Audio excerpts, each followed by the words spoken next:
Brian and Kenzie in the morning. And Chicago's alternative all day. Q101. It's Brian and Kenzie on Q101. About 8 minutes away, we'll get you on the phones for Klash with Kenzie. More Renaissance Fair tickets for the Renaissance Fair. We'll be there in a couple weeks, July 19th on Saturday for one of our favorite events every year. Yes, the Bristol Renaissance Fair. All the information at Q101.com for that. Before we get to sports, we have so much to get into. We mentioned we want to do a tubing outing with our listeners. And someone mentioned the Kankakee River, the Fox River, we're Des Plaines River. But the Frankfurt mailman checked in and said, Kankakee is actually one of the cleanest in Illinois. We produce our own water down there. How do you make water? Doesn't just God make water? Well, because we have the same water that Jesus had. We've talked about this before. Yeah. The same water that Jesus drank and then peed out, we're now drinking and then peeing out. You think they harvest it in the rain and then purify it themselves? How do you harvest water? It's not corn. No, you leave out big drums, those big barrel drums, when it's going to rain. And they fill the river with that? I'm just asking. Is that right? I don't know. Well, that's why I'm asking questions. I don't know either. No, you said that very condescending. I think you're... you dumb wench. And it's okay, well, then what's your idea? How do they make water? Listen, next time I'll say you dumb wench if I mean that. I was being curious. Frank for mailman, check in and let us know how the Kankakee River makes its own water. Because there's not new water. No. And by the way, if there was, I'd be so into it if there was new water. Oh, that bottle of water would cost $8 million. Imagine how hard that would hit brand new water that hasn't been touched. Mean. What about rain? That's fresh. So rain comes down, and then we drink it and do whatever, we pee it out, and then it evaporates, goes back in the sky. It's all the same water. Water never disappears. It's a cycle. Oh, okay. So you're doing it in that way. Because I'm well, that's fresh water. I mean, it's water. It's not we're born. It can be filtered and redone so you could drink it again, but it's all the same water. There's no new water. Like a virgin. When it falls for the first time. Mm-hmm. That's exactly right.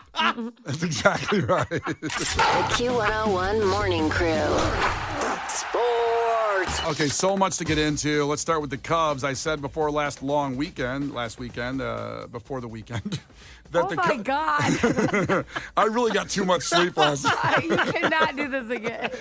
Okay, I said before the long holiday weekend that the Cubs needed to win both series against the Guardians and the Cardinals because they're only 2 games ahead of the surging Brewers in the division, and they did just that. Now 4 games ahead, and the 4th best team in baseball after the Tigers, the Astros, and the Dodgers.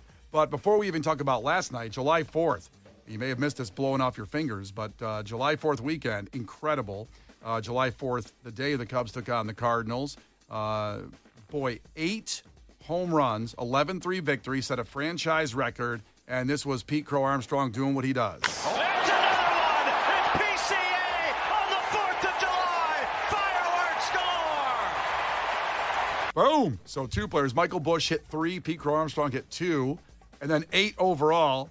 I don't have a stat on that. That's obviously, I believe it's the third time only in the 100 and some year history that 2 players have hit that many home runs on one day. It's incredible. It was unbelievable. And again, Cubs franchise record, most home runs in a single game. 8 home runs in a game. Now imagine, because we had tickets to that game, and we decided not to go so we could go visit my family. So imagine what I heard. From your husband? Yes. On the 10-hour drive with traffic back from Minneapolis. Mm-hmm. We could have went to that game. Yeah, and then we ran into people who did go to the game. They went. I'm like, just relax. Here's another home run you missed, Kenzie. This is Michael Busch's home run, the 8th home run on Friday. There's a fly ball left center field, pretty deep. Back for it is Newtbar, and it's gone! It's 8 home runs in a game for the first time in the history of the Chicago Cubs.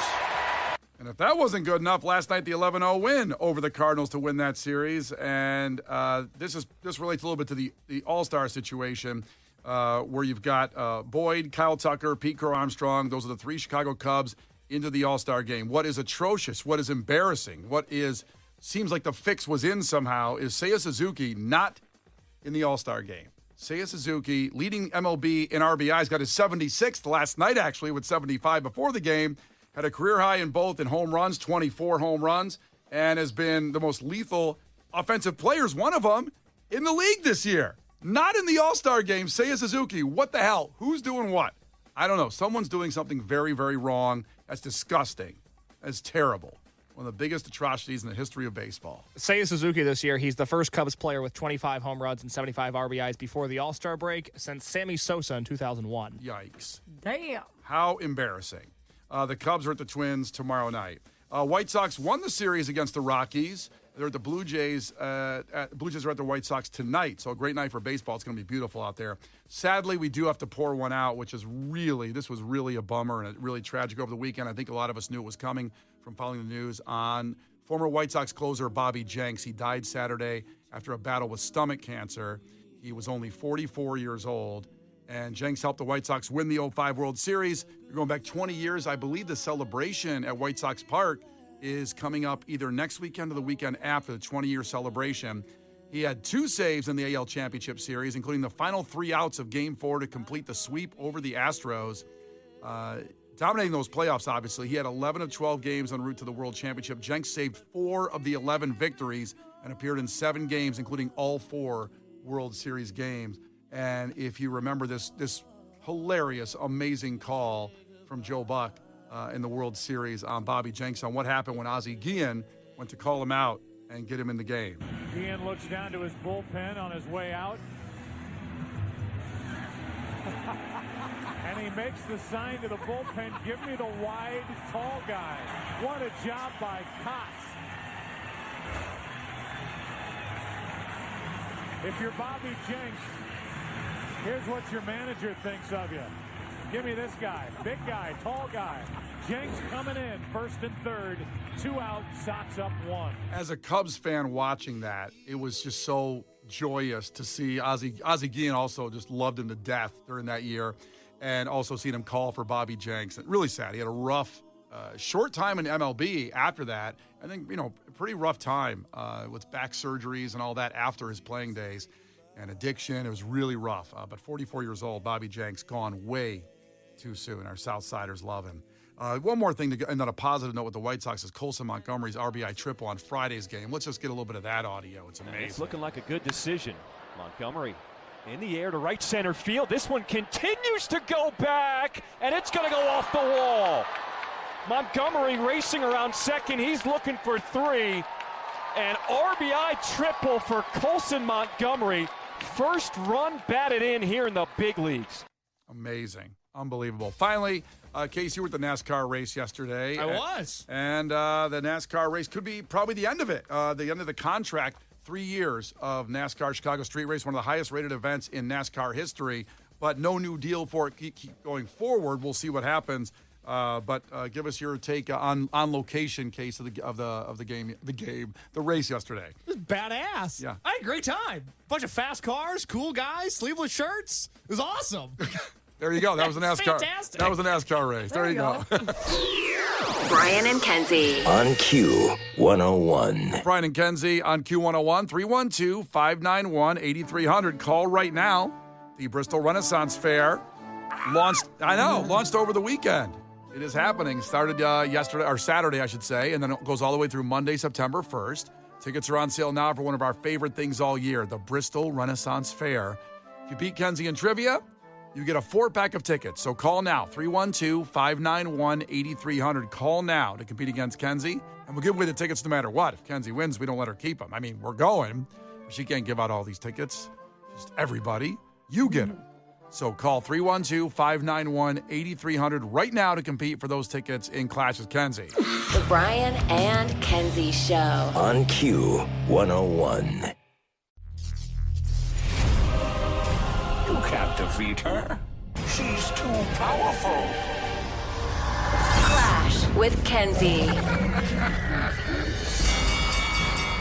Let the battle begin. Q101. Let's go. First one of the week, and it is now open. It has launched over the weekend, the Bristol Renaissance Fair, and it goes all the way through September, and we have tickets, 4-packs for you. We'll be out there a week from Saturday doing our Bristol Renaissance Fair annual visit and takeover because we love it so much. It's one of the best things we love doing every year.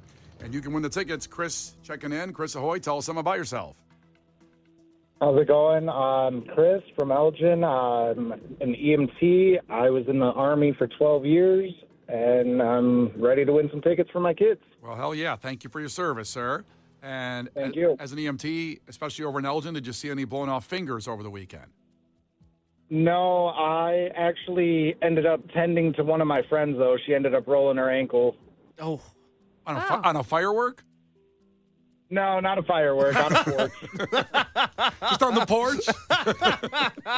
Yeah, well, having some beers there, I understand. Roll the ankle. Thank God an EMT was nearby. Thank God.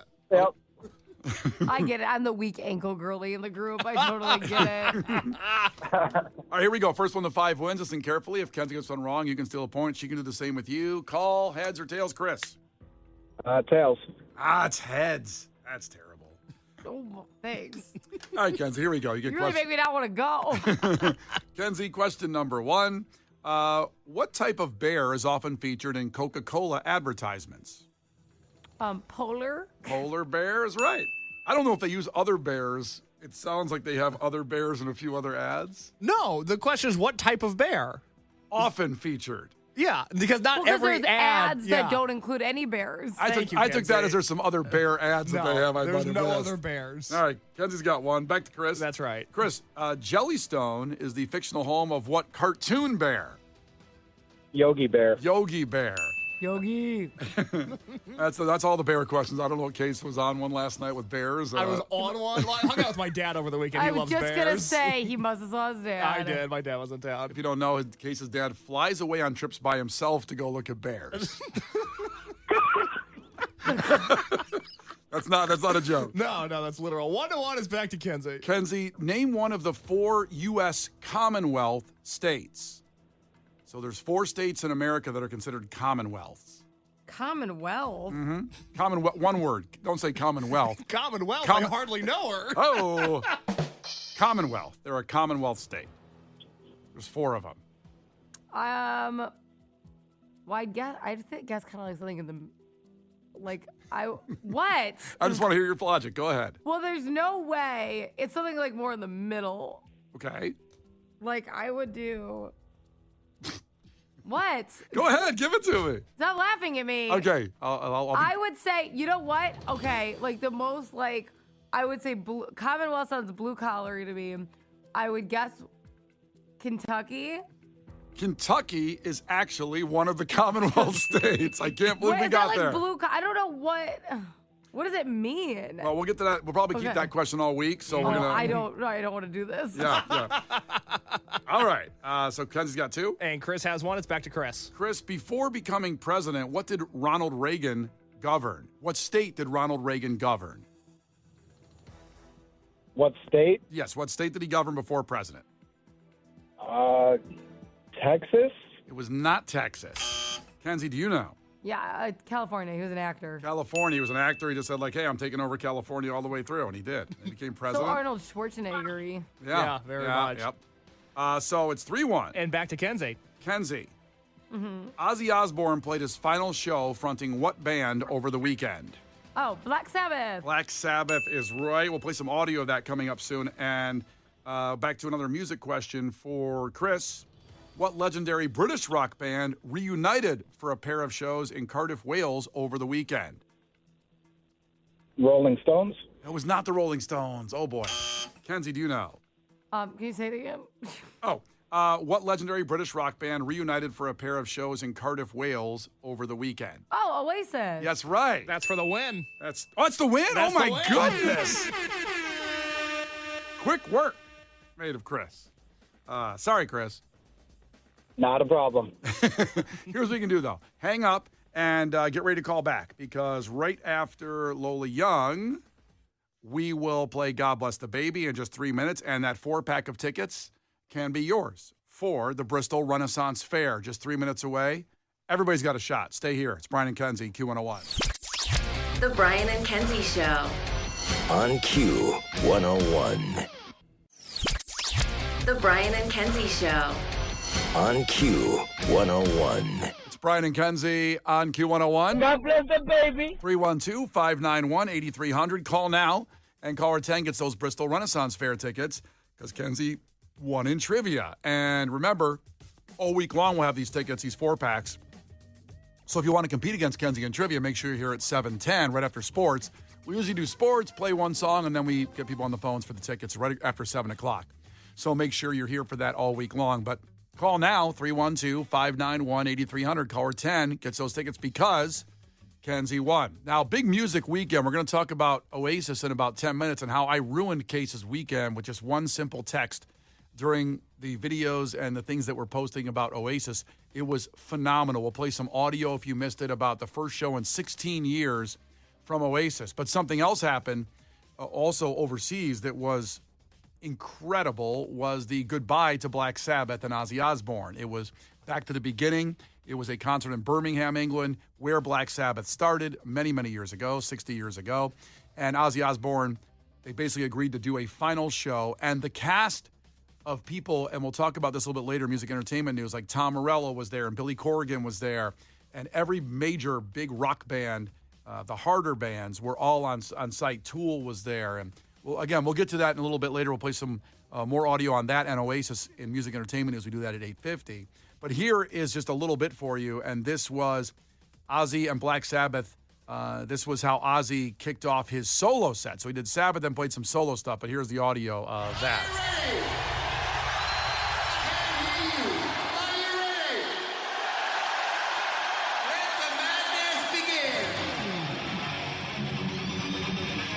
Playing some of his Ozzy songs. Ozzy was sitting in a throne. I don't know if you saw that, Kenzie. So he didn't, of course. I mean, he's got Parkinson's disease. He also had back surgeries. He's 76. At this point, he should have been dead probably 45 years ago of the lifestyle he led during those days. And here he is. I think he's still sounding pretty good. He's doing good. Yeah. I mean, he sounds better than when he just talks. That's right. That was a little Ozzy doing a solo. And here was the last song they played live. The last Black Sabbath song was Paranoid. Final song for ever.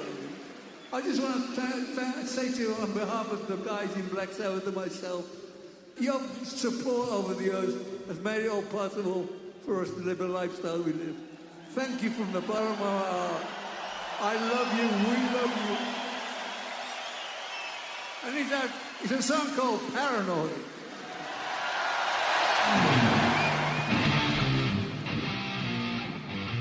Really emotional. He says like the last song they're ever going to play after 60 years.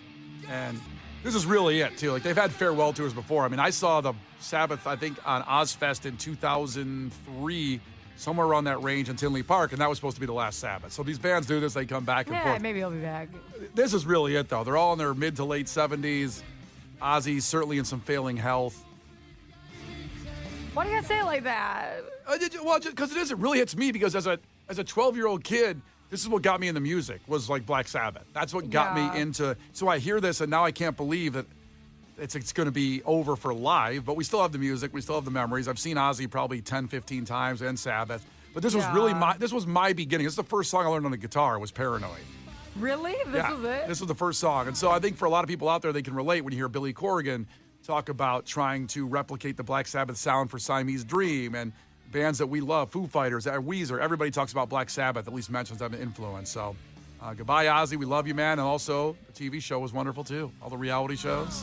He brought us a lot of entertainment. Certainly did. Brian and Kenzie in the morning. And Chicago's alternative all day. Q101.